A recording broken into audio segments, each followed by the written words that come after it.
पहली नज़र में ही आपकी बॉडी लैंग्वेज सामने वाले को एक इन्फॉर्मेशन देती है। ये इन्फॉर्मेशन इन तीनों में से कोई भी एक हो सकती है। आप खुद से कंफर्टेबल हैं, आप खुद से अनकंफर्टेबल हैं, या फिर आप अकड़ में हैं। आपकी बॉडी लैंग्वेज आपके बारे में क्या बताती है और इसे कंफर्टेबल कैसे बनाया जाए, जानते हैं। Stay tuned. Hello all. Body language की इम्पोर्टेंस इतनी ज़्यादा क्यों है? सिर्फ शब्दों पे ही हम क्यों नहीं जाते?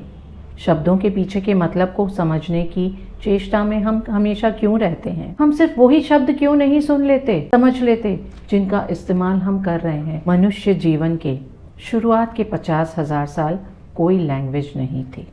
उस समय जो आपस की बातचीत होती थी वो बॉडी लैंग्वेज से ही होती थी। इसीलिए आज भी हमारी बातचीत का 50% से ज़्यादा हिस्सा हमारी बॉडी लैंग्वेज पर ही निर्भर करता है। हमारी बॉडी कैसे है, कंफर्टेबल है, नहीं है, हमारे फेशियल एक्सप्रेशंस क्या कह रहे हैं, हमारी आंखें, हमारी मुस्कान, हमारे हाथ क्या कह रहे हैं, ये बहुत इम्पॉर्टेंट है। आप चाहे जिस लैंग्वेज का भी इस्तेमाल अपनी बोलचाल में करते हो, कुछ एक्सप्रेशंस यूनिवर्सल हैं, पूरी दुनिया में मान्य है। हंसना, रोना, आंखों में सरप्राइज का होना, सैडनेस, ये सारे यूनिवर्सल एक्सप्रेशंस हैं जिनके लिए किसी लैंग्वेज, किसी शब्द की ज़रूरत नहीं है।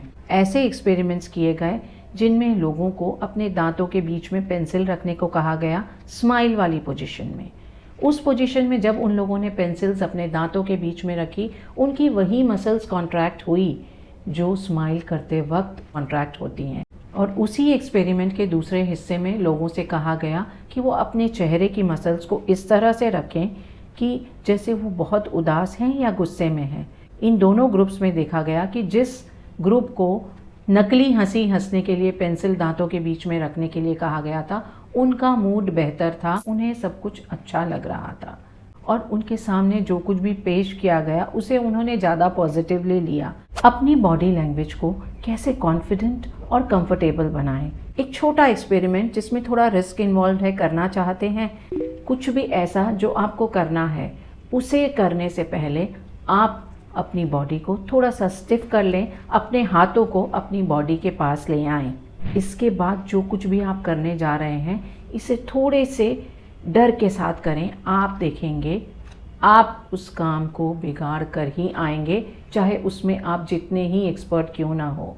आप बहुत कॉन्फिडेंटली कहीं पर स्पीच दे सकते हैं, लेकिन स्पीच देने से पहले अगर आप इस तरह की बॉडी लैंग्वेज बनाकर आएँ तो तय है आपकी स्पीच में गड़बड़ होनी है। अगर आपकी बॉडी लैंग्वेज कंफर्टेबल है, आपकी बॉडी में स्टैंस में कॉन्फिडेंस है, तो आप वो काम जिसे करने से डर रहे थे वो भी ठीक ठाक ही कर आ जाते हैं। एक और एक्सपेरिमेंट ट्राई कीजिए। हम में से काफ़ी लोग फीटल पोजीशन में सोते हैं, यानी गर्भावस्था में बच्चा जिस अवस्था में भ्रूण में रहता है उस तरह से हम सोते हैं, इकट्ठे होकर के। आप जब इस तरह से बेड से उठेंगे तो आपकी बॉडी काफ़ी अनकंफर्टेबल है और आपके दिन की शुरुआत अच्छी नहीं होती। लेकिन आप चाहे उस पोजीशन में ही सोए हुए हों, जैसे ही आप सुबह उठें, अपने हाथों पाँवों को अच्छी तरह से खोल करके आप अपने बेड से नीचे उतरें तो आप देखेंगे आपकी एनर्जी चेंज हो जाती है। अपनी बॉडी लैंग्वेज को कॉन्फिडेंट और कंफर्टेबल कैसे बनाएं? Number 1, maintain good posture. आपको स्लाउच नहीं करना है कि आपके कंधे ऊपर उठे हुए हैं लेकिन चेस्ट आपकी कोलैप्स्ड है और आपकी पीठ नीचे झुकी हुई है। आपको अपने पोस्चर को इस तरह से मेंटेन करना है कि आपके कंधे सीधे हैं, कमर, स्पाइन आपकी बिल्कुल सीधी है, चेस्ट ओपन है। नंबर 2, आई कांटेक्ट बनाना है। आई कांटेक्ट बनाना है इसका ये मतलब नहीं कि हमें सामने वाले व्यक्ति को घूरना है। आई कांटेक्ट कंफर्टेबल होना है, कामिंग होना है। 5 से 10 सेकेंड तक आप सामने वाले व्यक्ति की आंखों में देखें। नंबर 3, स्माइल करना है। ऐसी मुस्कान जो आपके अंदर से आ रही है, जिसमें आपकी आंखें भी इन्वॉल्व है, आपको सामने वाले व्यक्ति को देनी है। नंबर 4, जब आप सामने वाले व्यक्ति की बॉडी लैंग्वेज को देख करके अपनी बॉडी लैंग्वेज को उस हिसाब से एडजस्ट करते हैं, इसे मिररिंग कहते हैं। आप जब किसी भी कम्युनिकेशन में मिररिंग का इस्तेमाल करते हैं, सामने वाला आपकी बॉडी लैंग्वेज को बहुत कंफर्टेबल और कॉन्फिडेंट मानता है। और सबसे ज़्यादा इम्पॉर्टेंट 5वीं टिप, आप उन सारी नर्वस हैबिट्स को कंट्रोल करें जिनसे आप अनकंफर्टेबल हैं। ये कोई भी समझ सकता है। अपने हाथों को अननेसेसरी मूव करना, चेहरे को बार बार टच करना, बालों को ठीक करते रहना, नेल बाइटिंग, अपनी अंगुलियों की हड्डियों को चटका करके आवाज़ निकालना, इनमें से कोई भी हैबिट अगर आपके पास है तो इसे कंट्रोल करना शुरू करें। इसके लिए ज़्यादा कुछ भी करने की ज़रूरत नहीं है। मुझे अगर अपने बालों से खेलते रहने की आदत है तो मुझे सिर्फ इतना करना है कि नेक्स्ट इंटरेक्शन में मैं बालों को बिल्कुल भी टच नहीं करूंगी, और इस तरह से इस प्रैक्टिस को आपको बढ़ाते जाना है। जब आप अपने हैंड्स को अपनी बॉडी से अवे कंफर्टेबल पोजीशन में रखते हैं, उस समय आपकी बॉडी लैंग्वेज ऐसे ही कंफर्टेबल रहती है। आप जेस्चर्स करें लेकिन ओवरडू ना करें, उन्हें बहुत ज़्यादा इस्तेमाल ना करें। अपनी बॉडी लैंग्वेज को कॉन्फिडेंट और कंफर्टेबल बनाने के लिए 5 चीज़ों का ध्यान रखें। अपना पोस्चर सही रखें, आई कांटेक्ट रखें 5 से 10 सेकेंड का, एक असली दिल से आई हुई स्माइल दें।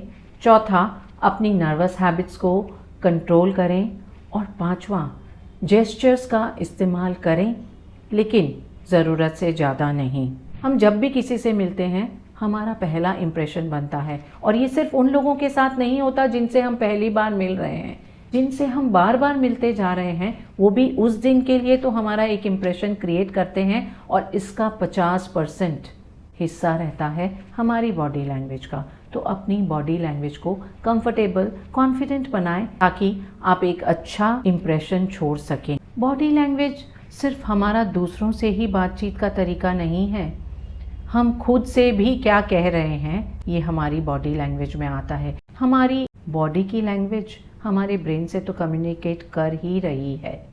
बॉडी लैंग्वेज कॉन्फिडेंट होने का एक फ़ायदा और है, आप अपने स्ट्रेस को कंट्रोल कर सकते हैं। स्ट्रेस्ड बॉडी यानी स्ट्रेस्ड माइंड, और relaxed body, open body language यानी आपका माइंड रिलैक्स्ड है। जब आप रिलैक्स्ड होते हैं उस समय आपकी बॉडी आपके ब्रेन को मैसेज दे रही होती है कि आप सेफ हैं, सुरक्षित हैं, और उस समय आपका स्ट्रेस अपने आप मैनेज्ड हो जाता है। आपकी बॉडी लैंग्वेज आपके बारे में पहली इन्फॉर्मेशन क्या देती है? Share in the comments. किसी टॉपिक पर अगर आप चाहते हैं कि हम डिस्कस करें, please share that also. Subscribe to my channel. Till then, it's Varsha saying bye bye.